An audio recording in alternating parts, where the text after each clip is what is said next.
ఉపాధ్యాయులందరికీ శుభోదయం. నా పేరు జి శ్రీనిధి. నేను 11వ తరగతి చదువుతున్నాను. నేడు నేను చెప్పబోయే విషయం సుస్థిర అభివృద్ధి. సుస్థిర అభివృద్ధి అనగా స్వచ్ఛమైన నీరు, నేల మరియు వాయువుని భవిష్యత్తు తరాలకు అందించేదాన్ని సుస్థిర అభివృద్ధి అంటాము. కానీ నేడు స్వచ్ఛమైన నీరు, నేల, వాయువు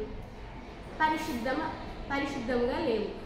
వాటిని పరిశుద్ధం చేయడం కోసం మనము కొన్ని నియమాలను పాటించాలి. ముందుగా మనము నేల అనేది ఎలా కాలుష్యం అవుతుందో తెలుసుకుందాం. నేల ఎలా కాలుష్యం అవుతుంది?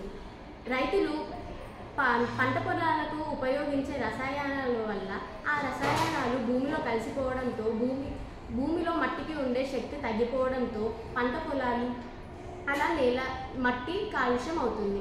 అలాగే మట్టి కాలుష్యం అవ్వడంతో మట్టిలో పండించే పంటలు మానవులు ఆహారంగా తీసుకోవడంతో లుకేమియా వంటి వ్యాధులు మనుషులు ఎదుర్కోవాల్సి వస్తుంది.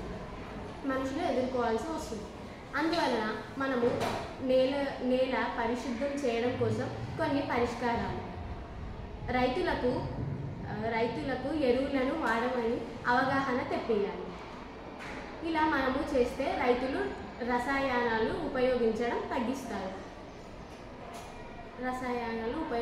తగ్గిస్తారు. వాయు కాలుష్యం. వాయువు ఎలా కాలుష్యం అవుతుందో తెలుసుకుందాం. వాయువు ఎలా కాలుష్యం అవుతుందంటే, మానవులు ఉపయోగించే వాహనాలు, కర్మాగారాల నుండి విడుదల చేసే పొగ స్వచ్ఛమైన వాయువులో కలవడంతో వాయు కాలుష్యం ఏర్పడుతుంది.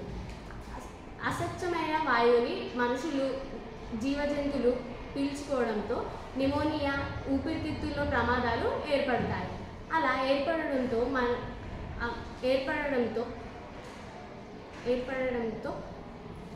మనుషులు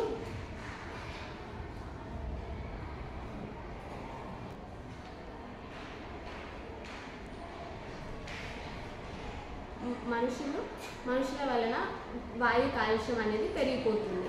ఇలా వాయు కాలుష్యానికి పరిష్కారాలు